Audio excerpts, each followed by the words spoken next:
Assalamualaikum warahmatullahi wabarakatuh. Sugeng enjing pamirsa, kepanggih malih kalih kula Ayu Triwahyudi ing acara Rego TV. Wonten mriki kula badhe nyiaraken pawarta babagan salah sawijining guru ing SMA Negeri Setunggal Teras.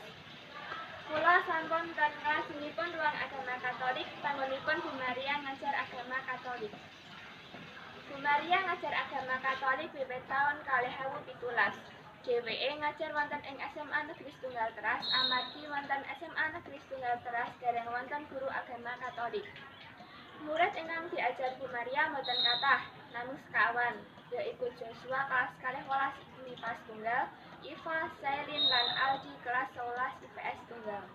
Antusiasipun para murid nalika diajar Bu Maria bungah amargi murid diparingi kebebasan babagan sinau menapa lan modalipun kepripun.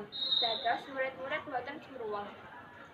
Nanging nalika ajeng mulai pelajaran, murid-murid jajan ten kantin rumiyin. Namun sakniki sampun disiplin. Cukup semanten pawarta saking kawula, lentang-lentunipun kula nyuwun agunging samudra pangaksami.